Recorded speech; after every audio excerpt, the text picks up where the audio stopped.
terima kasih sekali buat kesempatannya yang diberikan ke saya buat sharing tentang bukunya Mas Yusri, Jalan Kritik Sastra ini. Perlu saya tunjukkan meskipun di belakang sudah banyak, biar kelihatan buku beneran. Ini bukan hanya cover-cover abal-abal yang biasanya di share-share itu loh sebelum bukunya terbit. Nah, PO. iya buat PO, ya.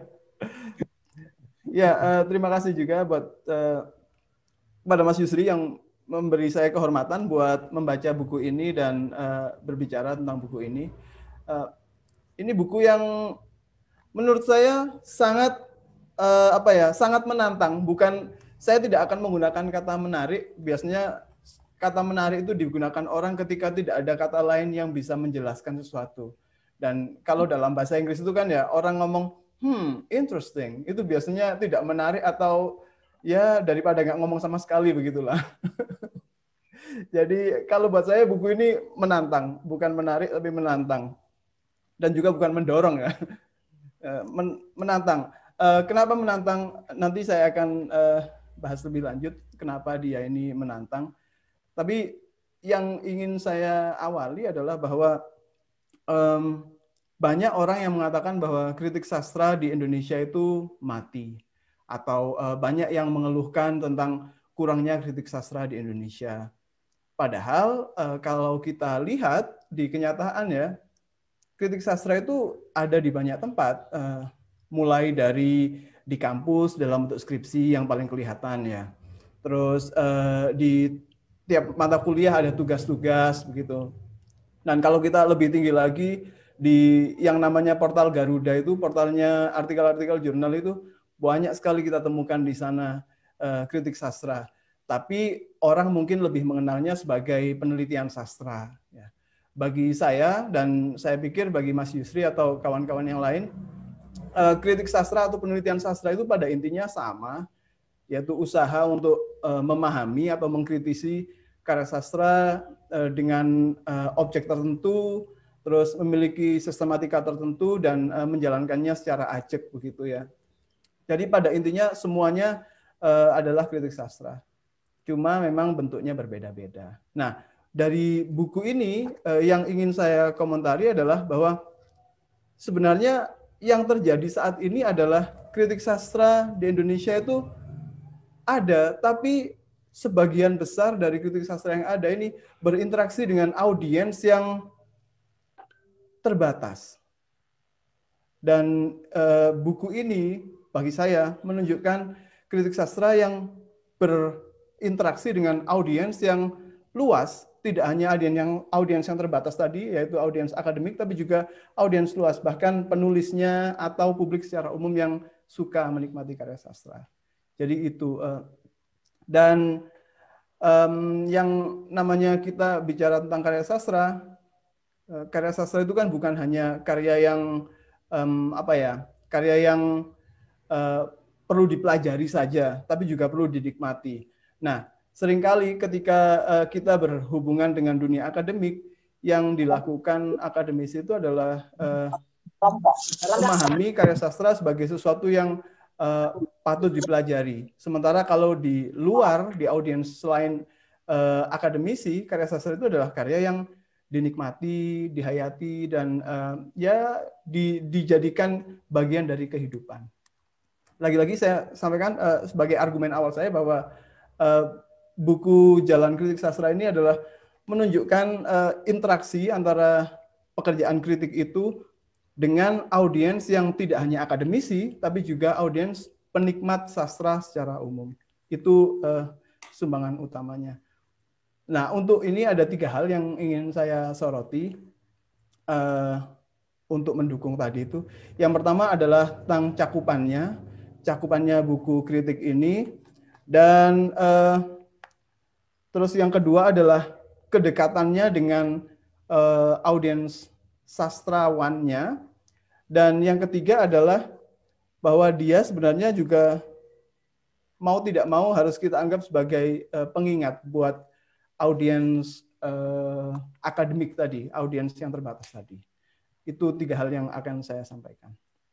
Yang pertama, tentang cakupannya, buku Jalan Kritik Sastra ini cakupannya sangat luas, luas dalam artian wilayahnya, wilayah karya-karya yang dibahas adalah tidak hanya karya-karya Indonesia, tapi juga karya-karya asing.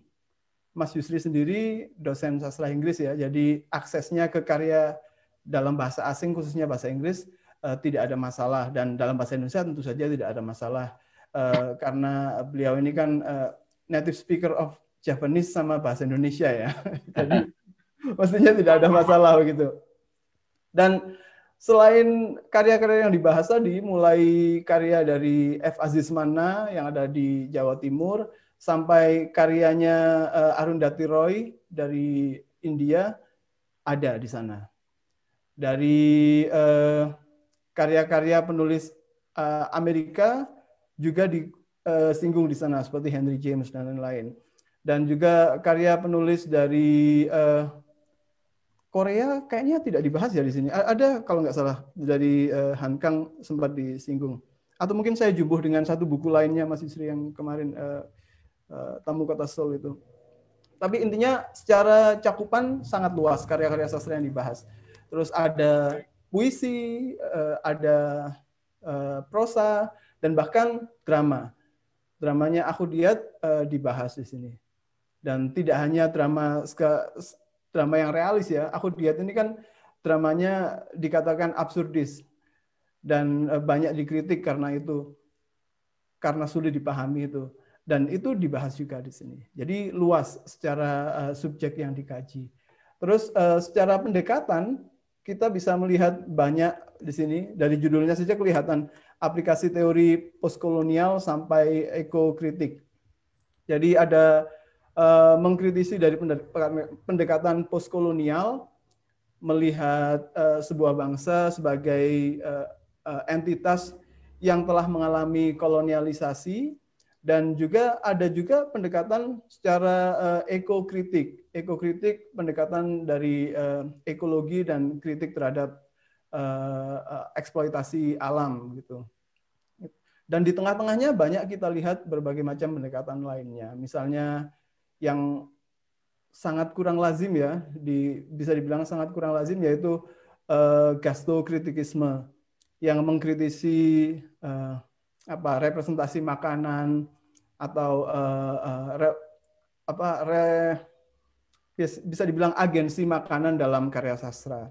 Bagaimana makanan itu merepresentasikan sesuatu, bagaimana makanan itu menjadi simbol dari sesuatu, dan bagaimana sikap manusia terhadap makanan, baik yang lokal maupun yang internasional gitu.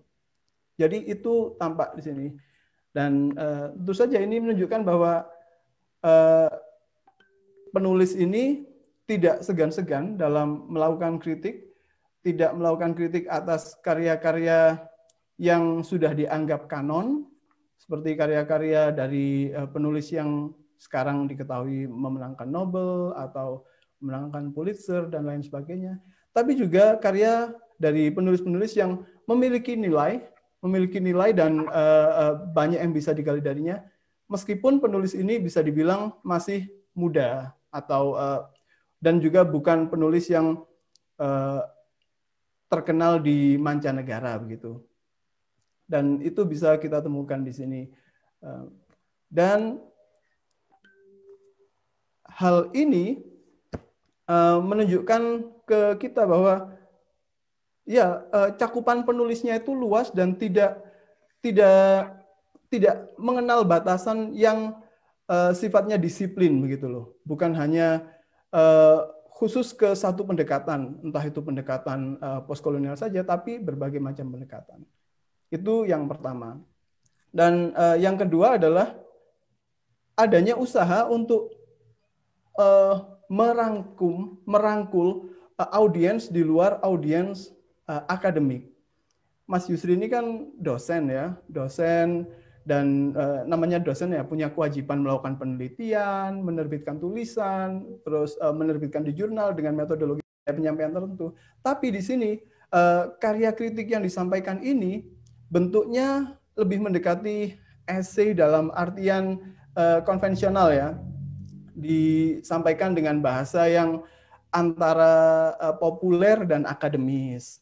Terus kehadiran penulis di situ muncul ya menggunakan sayat, bukan seperti banyak karya ilmiah yang terkesan kaku dengan menggunakan penulis mengatakan ini, menurut penulis ini, menurut ini begini, dan yaitu gayanya esai secara yang lebih konvensional atau mendekati populer. Terus juga dibahas di sana bagaimana karya itu dimaknai dengan penjelasan yang merangkum pengalaman-pengalaman individu juga. Jadi tidak kaku dibatasi oleh satu teori dan kemudian mengikuti teori itu dan menerjemahkan karya itu berdasarkan teori yang dipakai. Mas Yusri di sini menghubungkan ini dengan pengalaman-pengalamannya, misalnya pengalaman pribadi dalam membaca atau pengalaman mengikuti diskusi di berbagai tempat, di mana akhirnya muncul penafsiran yang bisa ada, dan pengalaman keseharian. Kita bisa lihat itu waktu Mas Yusri ini membahas tentang geliat sastra kontemporer Indonesia itu. Di situ yang dibahas bukan hanya hasil-hasil kajian tentang karya sastra, tapi kita juga bisa temukan di sana hasil pengamatan Mas Yusri tentang adaptasi dari karya sastra tulis menjadi karya audio atau karya visual. Dan contoh yang dipakai ketika menjelaskan hal itu adalah contoh-contoh dari menghadiri sebuah bedah buku, di mana bedah bukunya Lela Khudori, yang juga di situ ditampilkan video karya Wisnu dengan menghadirkan yang dibintangi Reza Rahadian gitu.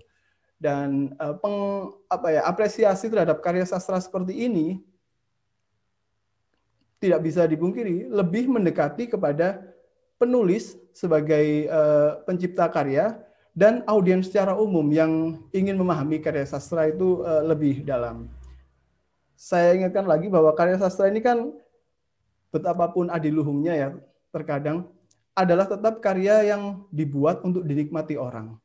Dia dibuat bukan untuk memberikan informasi kaku satu arah, tapi memberikan sesuatu yang bisa dinikmati, dan akhirnya orang seringkali terhanyut, terbawa, dan baper juga.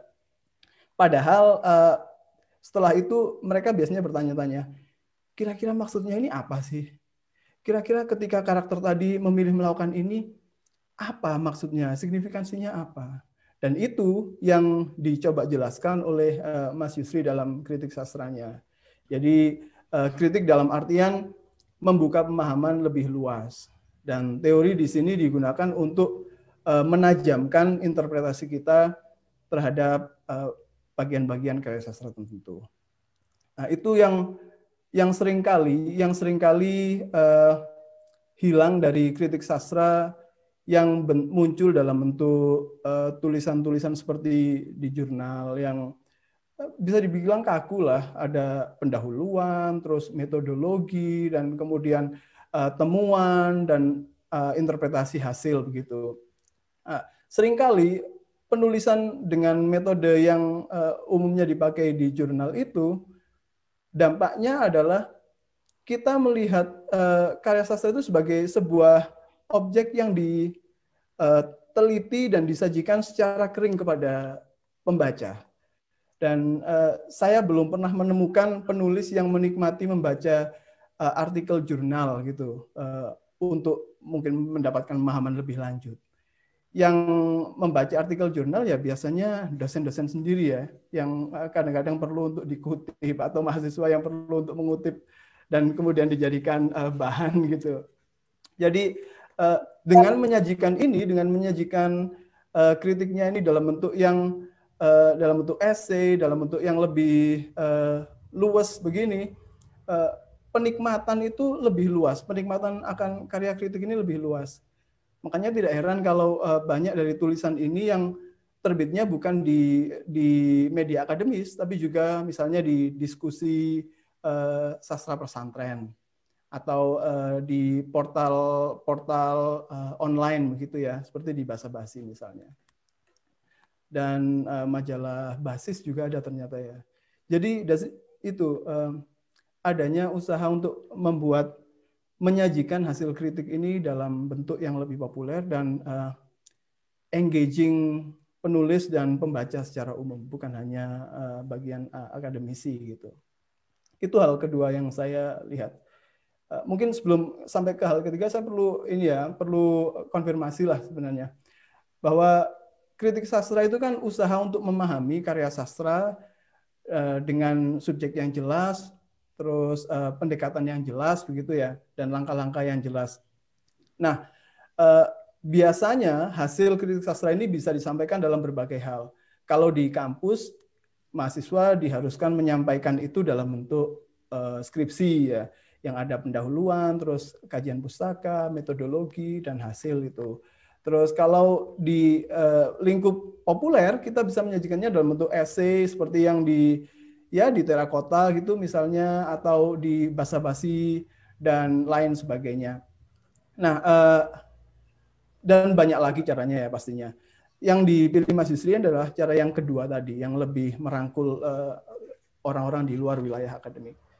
Tapi tetap tidak bisa diingkari bahwa kritik sastra di Indonesia itu hidup sekali. Hidup sekali.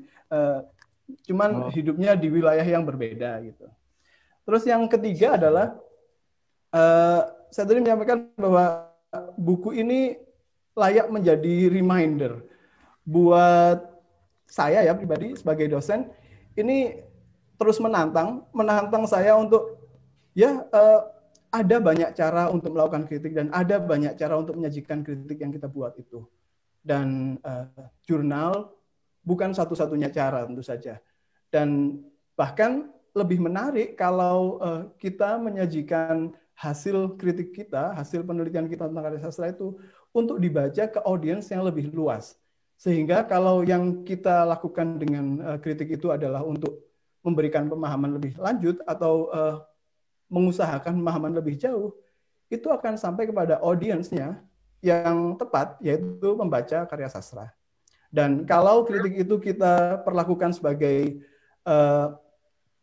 upaya untuk memberi penilaian atau judgement terhadap karya sastra, dan itu sah-sah saja ya, karena memang elemen dari kritik itu kan mulai dari memberi pemahaman sampai menghakimi atau memberi penilaian. Nah, kalau kita memang ingin melakukan yang seperti itu, kita juga akan lebih tepat sasaran karena dengan melakukannya secara populer dan secara lebih lebih merangkul penulis dan pembaca seperti ini, pesan itu akan lebih tercapai. Sehingga kalau di pengantar ini Mas Yusri menyinggung bahwa salah satu peran kritik adalah untuk memberikan memacu penulisnya, menantang penulisnya untuk melakukan lebih dari yang saat ini, itu juga lebih bisa tersampaikan. Dan mungkin ini bagian yang paling menantang dari buku ini. Dia mengingatkan ke kita audiens mahasiswa sastra, dosen sastra, atau penikmat sastra secara umum, bahwa kritik sastra itu perlu juga disemarakkan di bagian yang ini, bagian audiens populer ini. Karena salah satu hal yang membuat orang mengatakan bahwa kritik sastra di Indonesia itu tidak hidup atau tidak vibrant itu adalah karena di wilayah populer inilah tidak banyak ditemukan penulis yang melakukan kritik dengan metode yang disiplin, tapi menyajikannya dengan gaya yang lebih berterima atau lebih bisa lebih mendekati penulis dan pembacanya. Jadi itu hal ketiga yang ingin saya sampaikan. Jadi pertama cakupannya yang luas, yang kedua adalah adanya upaya untuk mendekati pembaca dan penulis, dan yang ketiga adalah karya ini harusnya menjadi reminder buat peneliti sastra, mahasiswa sastra atau dosen sastra agar mengetahui atau agar memiliki kesadaran lebih bahwa ada satu wilayah penyampaian kritik sastra itu yang mestinya akan lebih ramai kalau mereka juga beraktivitas di sana lebih dari saat ini. Jadi demikian Mas Yogi yang bisa saya sampaikan untuk membuka acara ini.